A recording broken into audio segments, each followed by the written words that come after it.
আউযু বিল্লাহি মিনাশ শাইতানির রাজিম বিসমিল্লাহির রহমানির রহিম। সকল প্রশংসা সে রব্বুল আলামিনের, যে রব্বুল আলামিন আমাকে এবং সকল মানুষকে সৃষ্টি করেছে, সকল মাখলুকাতকে সৃষ্টি করেছে।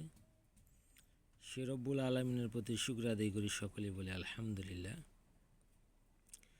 প্রিয় দর্শক ভাই ও বোনেরা, আজকে আমি আপনাদের মাঝে আল্লাহ তাআলার একটি নাম নিয়ে হাজির হয়েছি, যে নামটি বলে আল্লাহকে ডাকলে আল্লাহ বেশি খুশি হন। ইয়াল্লাহু ইয়াল্লাহু ইয়াল্লাহু। যেহেনে বৃদ্ধির আমল, যাদের মেধা শক্তি স্মৃতিশক্তি হ্রাস পেয়েছে, যাদের মেধাকে কাজে লাগাইতে পারতেছেন না, যাদের কোনো কিছু মন থাকে না, খেয়াল থাকে না, যারা পড়তে বসে পড়াশোনাকে খেয়াল করতে পারেন না, মনে করতে পারেন না, তাদের জন্য কিন্তু এই আমলটি অত্যন্ত কার্যকারী।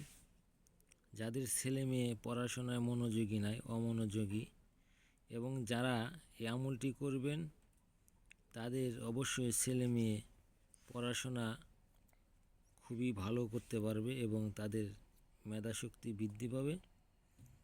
এখানে যেভাবে দেওয়া রয়েছে বইয়ের মধ্যে, সেভাবে আপনারা করার চেষ্টা করবেন। এখানে লেখা রয়েছে, সকালবেলা নতুন রুটি বানাইয়া উহার উপরে 7 বার ইয়াল্লাহু লিখিয়া চিত্তিহীনতা ছেলে মেয়েদের প্রয়োজন মতো 7, 11 অথবা 21 দিন খাওয়াবে। আল্লাহর মেহেরবানিতে দুর্বল জেহেন ছেলেদের জেহেন খুলিয়া যাইবে। ছেলে এবং মেয়েদের জেহেন কি খুলিয়া যাবে। যারা এই চ্যানেলটিকে সাবস্ক্রাইব করেন না, সাবস্ক্রাইব করে দিবেন এবং ভালো তদবির পেতে চাইলে আমার এই চ্যানেলের সাথেই থাকেন। ইনশাল্লাহ আশা করি সকলে ভালো আছেন এবং আমার জন্য দোয়া করবেন, যাতে আপনাদেরকে আল্লাহ তাআলার 99টি নামের থেকে 99টি নামেরই ওজিফা আপনাদেরকে দিতে পারি। আপনারা সেই মোতাবেক যেন আমল করতে পারেন এবং আপনাদের যেন উপকার আসে। আসসালামু আলাইকুম।